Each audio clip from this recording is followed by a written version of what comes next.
School ছুট রোখার আরও একটা বড় উপায় হলো মিড ডে মিল। এই মিড ডে মিলের টানে অনেকে স্কুলে আসে, আর সেই মিড ডে মিলে যদি মহাভোজ হয়। এগরার তেঁতুলিয়ার একটি স্কুলের ছবি দেখুন। মেনু কি কি ছিল জানবো, পঙ্কজ রয়েছে আমার সঙ্গে। পঙ্কজ,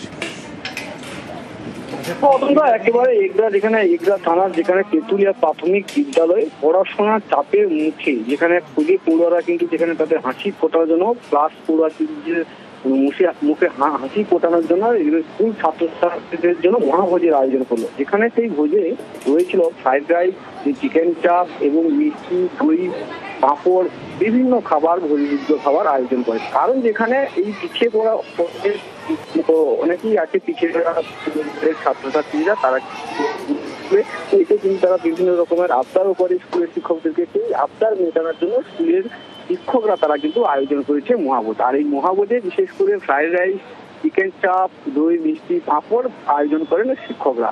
আর এই খাওয়ার খেয়ে কিন্তু স্কুলের পড়ুয়ারা যেমন খুশি হচ্ছে, তেমন অভিভাবকরাও তারা জানিয়েছেন যে এই স্কুলের মধ্যে যেখানে অন্যান্য স্কুল যারা স্কুল পড়ুয়ারা তারা আসতে নারাজ হয় বা তারা স্কুল আসতে অনেকেই পছন্দ করে না, তবে এই সমস্ত খাবার বা অনেক কিছু যেখানে স্কুলের যে পরিচর্যা যা ভালো থাকার কারণে কিন্তু স্কুলের তারা ছাত্রছাত্রীরা স্কুলমুখী হচ্ছে, বিশেষ করে এই তেঁতুলিয়া প্রাথমিক স্কুলে। আর এই প্রাথমিক বিদ্যালয়ের শিক্ষকরা তারা কিন্তু জানাচ্ছেন যেখানে বছরে তারা আপাতত 5-6 বার মতন বিভিন্ন রকমের ভরি পুজোর আয়োজন করে, যেখানে বিদেশি খাবার তারাও ব্যবহার আচ্ছা, ধন্যবাদ। দারুণ হয়েছে। বছরে 7-8 বার হয়ে যায়। প্রচুর আনন্দের সাথে খাই আমরা। খুব ভালো হয়েছে খাওয়া। স্কুলে খাওয়া দাওয়া কেমন হলো? খুব ভালো হয়েছে। রান্না মিক্স ফ্রাইড রাইস আর চিকেন চাপ হয়ে গেছিল। স্যারেরা খুব ভালোবেসে খাওয়া দাওয়া? হ্যাঁ, খুব ভালোবেসে স্যারেরা। পড়াশোনা খুব ভালো করি।